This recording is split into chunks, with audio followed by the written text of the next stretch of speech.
En Polymarket, la plataforma de apuestas, Donald Trump tiene casi 60% de las preferencias, cuando apenas hace unas semanas Kamala Harris superaba al candidato republicano. Sin embargo, en las encuestas, Harris sigue arriba de Trump. ¿Cómo explicar eso? Macario Schettino adelanta una hipótesis. Los aliados de Trump están manipulando el mercado de las encuestas para preparar la tesis del fraude, la misma que lanzaron hace 4 años y que culminó con el asalto al Capitolio y la expulsión de Donald Trump de todas las redes sociales importantes, ya que se señala como autor intelectual e instigador de esas acciones ilegales contra la democracia. De hecho, sigue teniendo acusaciones penales por este motivo. Aunque suene a teoría de la conspiración, debe recordarse que Donald Trump jamás ha reconocido que perdió las elecciones de 2020 contra Joe Biden. Lo cierto es que el peso mexicano se vio afectado por la percepción de los mercados de que Trump sí ganará esta vez. Entonces, ya no son solo los apostadores, sino los mercados que están conscientes de las amenazas arancelarias de Trump contra los automóviles eléctricos e importaciones desde México. ¿El gobierno de Sheinbaum está preparado para enfrentar un posible gobierno de Donald Trump? Ya sabemos que no, pero había que formular la pregunta de forma retórica. ¿Qué le espera a México si nuevamente llega el ogro naranja a la Casa Blanca? Bienvenidos a su podcast favorito, Habitación 101. Soy Arturo Herrera y como siempre es un gusto estar aquí con mi estimadísimo Oscar Constantino. Oscar, ¿cómo estás? ¿Cómo estás, Arturo? Muy feliz de estar aquí en Habitación 101. Oye, no lo habíamos mencionado en la grabación pasada, pero yo creo que vale la pena decirle a la audiencia dónde estamos. ¿Puedes platicarles un poco? Sí, mira, estamos en la Biblioteca Pública del Estado, pero estamos específicamente en una zona muy bonita, afuera del Centro Documental de Literatura Iberoamericana Carmen Balcells, y tenemos enfrente la colección de libros en alemán, el acervo en lengua alemana que tiene la Biblioteca Pública. Es un espacio, bueno, arquitectónicamente muy interesante, muy bonito. Agradecemos la generosidad de la Biblioteca Pública del Estado Juan José Arreola de permitirnos grabar en este espacio privilegiado. Que la verdad es que está preciosísimo, ¿eh? Está La primera vez que grabamos aquí dije, está magnífico el lugar, está muy bonito, tiene una iluminación envidiable y bueno, pues contento de volver a grabar aquí contigo. Sí, yo muy feliz, me gusta mucho el entorno. Muy bien, ¿te parece si empezamos? Empezamos. Empezamos. Me encontré con una situación que me sorprendió. Pues todos los datos indicaban que Kamala Harris estaba alejando de Donald Trump hacia arriba y ahora resulta que se está alejando pero hacia abajo. En las apuestas, Trump le saca bastante a Harris, pero en las encuestas no. Hay por ahí una hipótesis de Macario Schettino media curiosa al respecto. Uh-huh. Él sostiene que esto está pasando porque los aliados de Trump están tratando de construir la narrativa del fraude, pues apostando. Y al apostar, pues alteran ese indicador y pues cuando lleguen las elecciones de hacer lo que hicieron la vez pasada. Decir, hubo un fraude, fue que vino y regresó. Me suena un poquito teoría de la conspiración. Yo respeto mucho las opiniones del doctor Schettino, me parece un buen analista, pero el problema es que también los mercados están creyendo que va a ganar Trump. No sé cómo lo ves tú.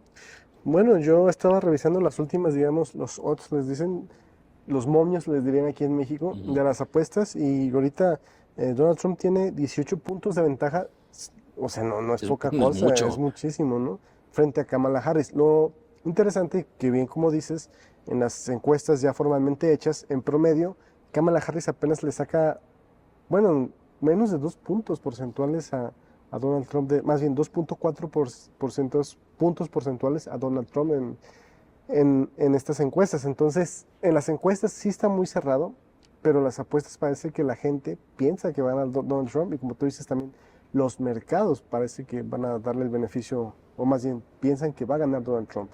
Ahora, mi pregunta es, más allá de que nos queda claro que los mercados están pensando eso, de hecho se afectó la cotización del dólar como consecuencia de esta percepción, vamos a suponer que sí, vamos a suponer que gana Trump.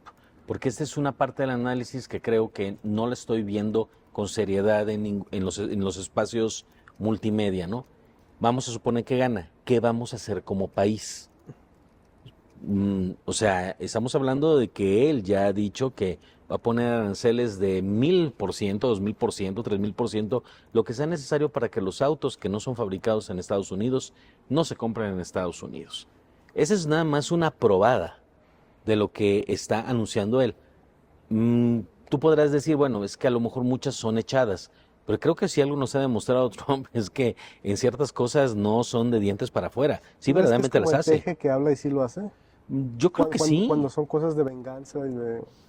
Yo te podría decir que a mí me parece que se parecen mucho. O sea, No, yo estoy de acuerdo que se parecen mucho. Mucho. y la forma de hacer política también. O sea, si él está convencido de que le es rentable electoralmente zumbarse a México, pues se lo va a seguir zumbando. ¿Descartáis tu botón del Partido Demócrata? No, no para nada. No, de hecho, te lo pongo al revés. A ver, tú dime por qué sería bueno que ganara Trump. Mira, yo no creo al escenario que yo estoy viendo en este momento, como mexicano Sí, y sí. como persona crítica de todo esto y como liberal sobre todo, Ajá. Donald Trump y Kamala Harris en este momento, sí te lo puedo decir, me parecen fenómenos abominables. Sí, los dos. Por eso te digo, a ver, lo pondré en esos términos. Se parece un poquito a los dos monstruos del apocalipsis. Uno es tantito más malo que el otro. O sea, a mí me parece que Harris tiene muchos defectos, pero es un poquito menos mala que Trump. Un poquito. Tengo sentimientos encontrados porque, bueno, algo que yo he visto que los demócratas últimamente han sido muy tibios con el tema de Israel. Ujú. Muy tibios en dar su apoyo a Israel. Ujú. Que yo creo que Israel está haciendo una tarea muy loable en el sentido de que está buscando exterminar a Hamas, que ya incluso creo que acaba de matar al último líder, a Hezbollah, y finalmente acabar con el régimen de los ayatolas, que tanto dolor de cabeza le ha dado a Medio Oriente. Y tú lo habías dicho en un podcast pasado, ¿no? Que si cae Israel, que no va a caer Israel, la próxima guerra se va a librar no en Israel, sino a las puertas de Europa. A las puertas de Europa. Es la última frontera de Occidente. Ok, bueno, es lo que me cae mal de Kamala Harris y de los demócratas, que andan así muy de, oye, pues bájale poquito, Benjamin, ándale, no seas tan malo, no ataques tanto a los pobrecitos. No le respondas a Irán a pesar de que te aventó casi 200 Por misiles, ¿verdad? favor, Sí. es lo que me caga de los demócratas. A ver, Y Trump o los republicanos sí han mostrado un mayor apoyo a Israel. claro. Esa parte. Lo otro, no me agrada la amistad que tiene Donald Trump con Vladimir Putin. Bueno, entonces estamos hablando que los dos lados tienen lo malo. A ver, yo soy liberal, no creas que me gustan mucho las políticas del Partido Demócrata, me cae gorda su onda progre, sus inclusiones forzadas, todas estas cosas que hacen, y me molesta su filoarabismo. Sí, porque si son filoárabes. De hecho me parece hasta traidor, o sea, el componente importante en la cultura estadounidense primordialmente es hebreo, no árabe. O sea, me parece una mentada de madre que sean así. Pero si yo tuviera que poner a los dos en un escenario, o sea, si gana Trump y gana Harris, no veo un mejor gobierno de Trump. Los únicos que se verían altamente beneficiados con un gobierno de Trump son dos grupos. Vamos hablando de los inversionistas importantes de Silicon Valley y las grandes empresas que tendrían una reducción del impuesto sobre la renta. O sea, yo sí le creo esto a Trump. Es un proteccionista con los aranceles, pero es muy, muy, muy libertario en el tema de bajar impuestos internos. Sí, ya Harris dijo que iba a subir impuestos. En Iba a efecto. quitar un montón de competitividad de Estados Unidos. Y la defensa de Israel. ¿Qué le veo bueno a Harris? Lo único que así yo considero que es importante es, uno, pues no tiene afanes tiránicos, eso sí los trae Trump, y dos, que a ella sí le importa la onda o el rollo de que todos sus socios sean democráticos. O sea, a Trump le puede valer bastante sorbete si aquí hay una tiranía, una dictadura, siempre y cuando no le estorben económicamente, pero por la misma agenda de los demócratas, eso sí les importa. Entonces, ante un abuso, violación de derechos humanos o de libertades, es más fácil que un gobierno demócrata brinque por lo que pasa en México a un gobierno de Trump. Pero bueno, insisto, Pero no importa si brinca, son unos débiles tibios. ¿Qué hicieron durante el gobierno de Andrés Manuel? yo te Nada. voy a hacer una apuesta, que esta es inmediata, no es como la otra A ver. de si se va. Espérate a que pase la elección. Ajá, Si ganan los demócratas, ajá. yo te aseguro que va a haber un cambio de política. Van a endurecer su trato con México, con las cosas que está haciendo mal México. O sea, violación de derechos ¿Tú fundamentales, crees que si reforma los judicial, republicanos no van a endurecer su política? pero va a endurecer de otra cosa. De lo que tú estás hablando, Ajá. de que están haciendo mensos, se están haciendo mensos por el tema electoral. Yo te puedo decir que si ganan los demócratas, después de las elecciones de noviembre, vas a ver un endurecimiento en esos temas en que han sido tibios. Y si no, pues hay una botella de Stoli. Va, me parece una botella de Stoli. Bien. Excelente. Muy bien. Creo que hay un tema que sí México puede ganarle a Estados Unidos. A mí sí me agrada que un gobierno dure un sexenio. Ujú. ¿Por qué? Porque te permite tener un gobierno suficientemente largo como para que la persona que esté al frente sufra las consecuencias de sus propias políticas. Yo creo que en Estados Unidos esos 4 años de presidencia que tienen se me hace algo muy corto. Yo aquí me he quejado mucho de los gobiernos municipales que duran tan solo 3 años. Se me hace un periodo cortísimo y ahorita van a reformarlo otra vez para que no haya reelección, lo cual se me hace una tremenda tontería. ¿Qué Es se una puede hacer tontería. en No, 3 no, años? claro. Absolutamente nada. Entonces, yo creo que Estados Unidos, por estos 4 años de presidencia, estos 4 años de periodo presidencial que han tenido, son muy susceptibles a manipulación externa. ¿A qué me refiero? El tema de México. Oye, pues, Biden, ahorita te suelto los migrantes aquí en el sur para que te vaya de la fregada allá en Estados Unidos. Esa es la amenaza que tiene México sobre Biden. Biden.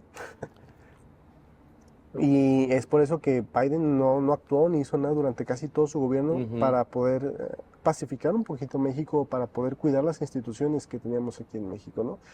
Y lo otro es que pues permite una influencia de agentes externos, como es el caso de Rusia. Hace poco Doyle Esteves sacó un artículo muy bueno hablando sobre cómo hay miles de influencers, tanto en México como en Estados Unidos, y operaciones con bots y demás en redes sociales para impulsar, en el caso de Estados Unidos en particular, a Donald Trump y también a Morena en México. Entonces a mí se me hace como muy culero, esa es la palabra, muy culero y estúpido, que un país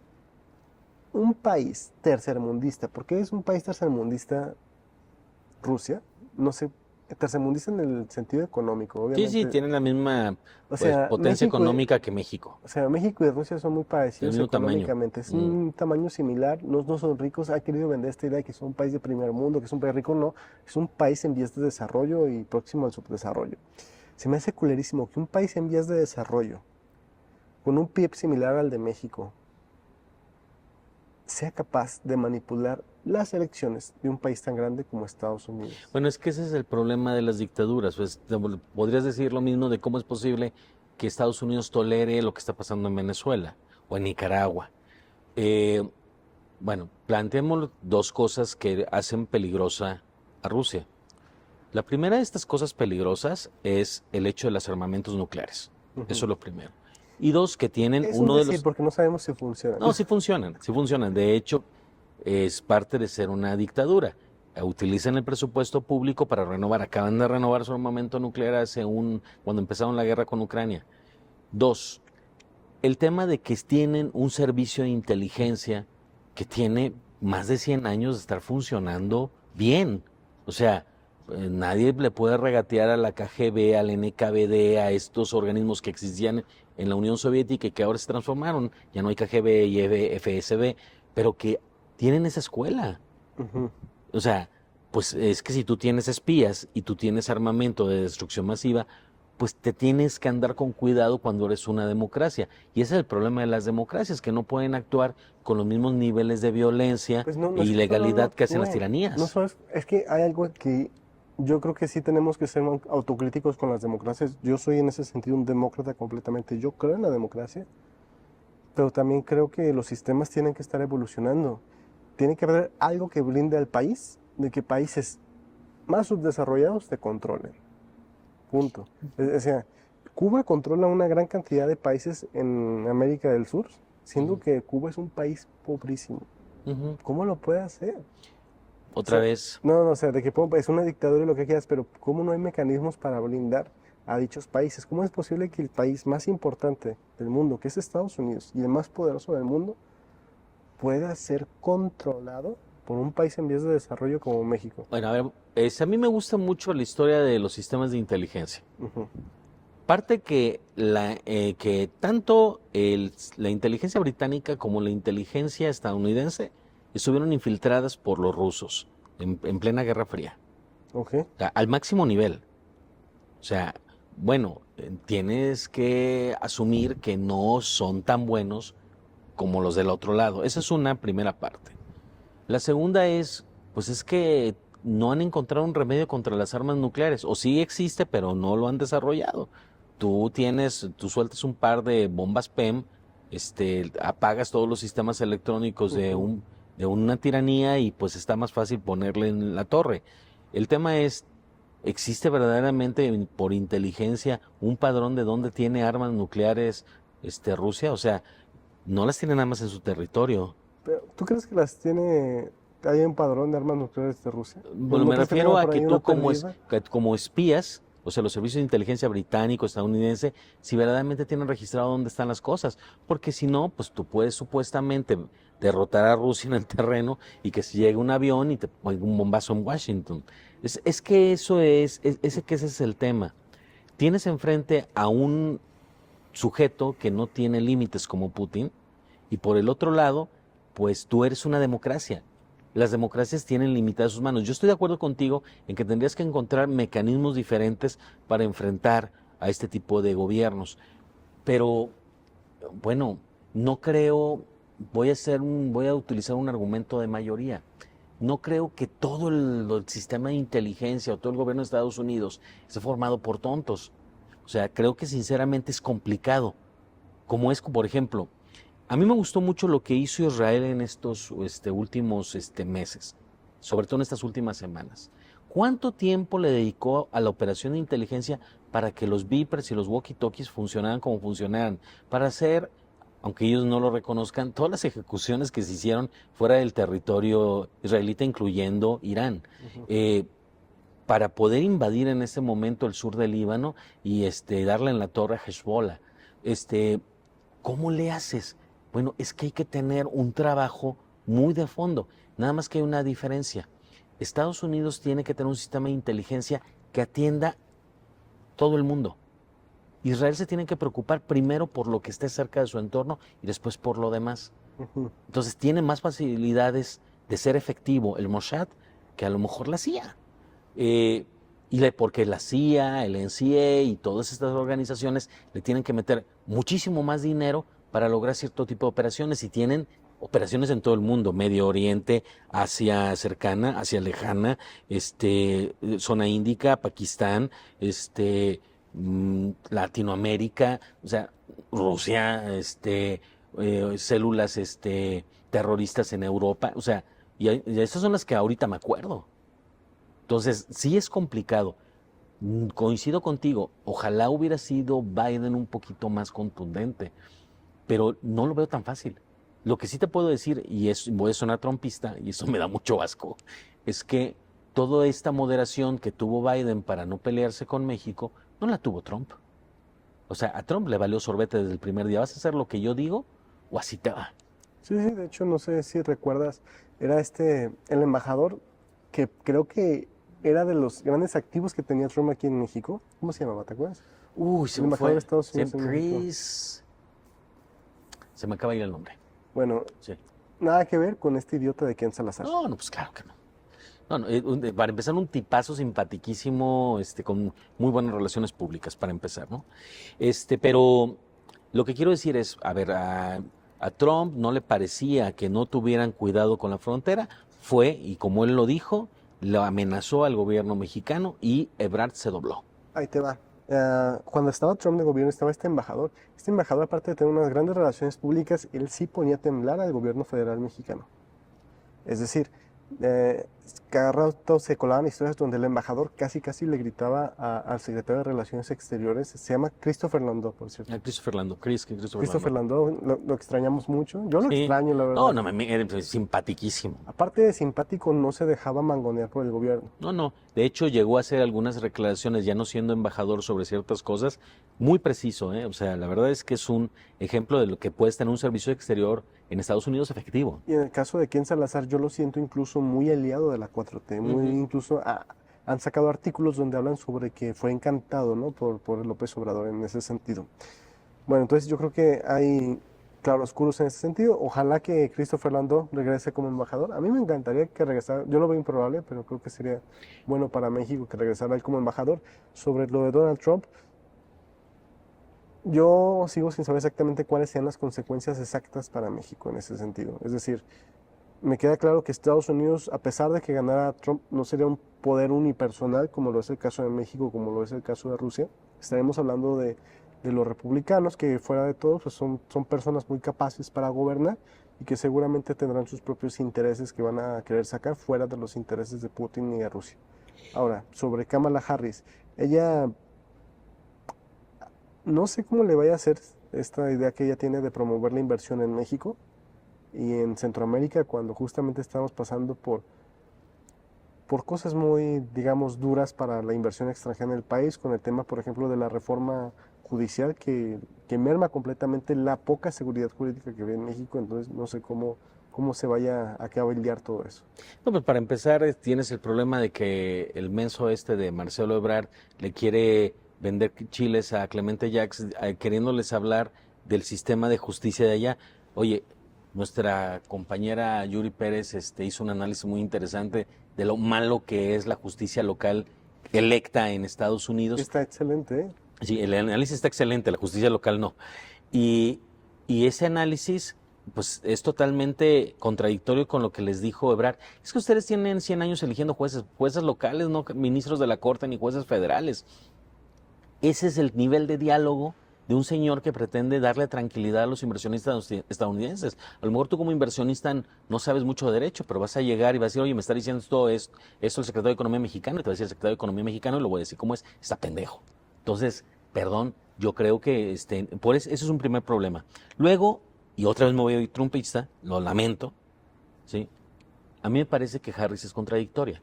Okay. Habla de fortalecer la inversión en América Latina y luego la arma de jamón diciendo que ella va a revisar el TEMEC porque no es conveniente para los trabajadores estadounidenses. Bueno, entonces platícame cómo va a ser, porque si tú me dices que todos los procesos de inversión extranjera o inversión estadounidense en América van a estar bajo parámetros de cómo son los salarios en Estados Unidos, pues seguro que muchas empresas no lo van a querer. O sea, ¿yo para qué quiero estar en Chile haciendo cosas si me cuestan los salarios lo mismo que si estuviera en Galveston? Pues no le veo ningún sentido. O sea, aquí el tema es que México está en el mejor lugar posible. Les recomiendo la columna de Manuel Molano en El Financiero de esta semana, porque bueno, está geográficamente muy bien. De hecho, es una de las cosas que el premio Nobel Darren, se dice que no se dice Acemoglu, es Acemoglu. ¿Acemoglu? Bueno, eso dice Macario. Bueno, voy a decir Acemoglu, porque así todo lo conoce todo el mundo. De que Darren Acemoglu habla que uno de los factores es la geografía. Entonces, nosotros tenemos esa ventaja de que podrías decir, bueno, a lo mejor podrías tener salarios como los estadounidenses, porque por la cadena de producción te conviene que estén en México las cosas, porque otras cosas van a ser más baratas. Pero salte del hemisferio norte y ya no funcionó. Entonces, nuevamente te digo, a mí me parece peor Trump que Harris, pero Harris no me parece mucho mejor. Como te estaba diciendo, los dos son malos para México en ese sentido. Aunque Trump puede ser peor, ese es el tema. ¿Tú cuál crees que para el mundo sea peor, Harris o Trump? O sea, yo lo voy a poner así, y también es un punto, y con esto yo quisiera cerrar mi opinión al respecto. Ninguno de los dos tiene garantizado tener el Congreso.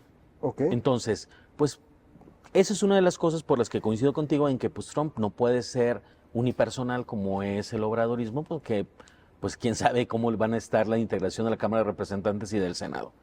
Y lo mismo es para Harris. Harris puede querer plantear lo que sea, y de hecho, una de las razones por las cuales no se ha impuesto la democracia en Venezuela es precisamente porque los republicanos no le van a dar la autorización de que invada a Venezuela. Entonces, ahí tenemos un ejemplo claro de que ellos sí están amarrados por congresos que no son de a sus órdenes jefe como el mexicano, ¿verdad? O sea, no hay un Noroña gringo. ¿No? Ahí sí leen y ahí sí piensan. Ahí sí. Y tienes congresos divididos, hay democracia. Es un gran ejemplo en ese sentido de democracia para mí, Estados Unidos y el Congreso que tienen.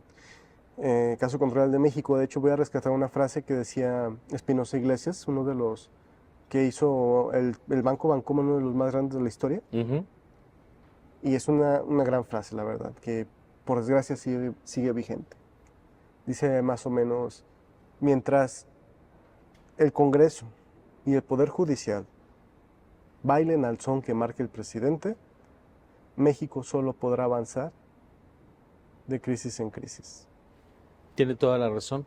Y lo peor de todo es que regresamos a eso. Después de luchar mucho desde la época de Cedillo, desde 95, para que los tribunales no estuvieran en manos del presidente, y que tuvimos en 97 el primer Congreso dividido para que el legislativo no estuviera en manos del presidente, pues llegó un Echeverría 2.0 a repetir un modelo fracasado. Y sirve que hago la promoción de que vean ustedes el doble pensar de Carlos Esparza, que nos viene hablando precisamente de eso, también en nuestro canal.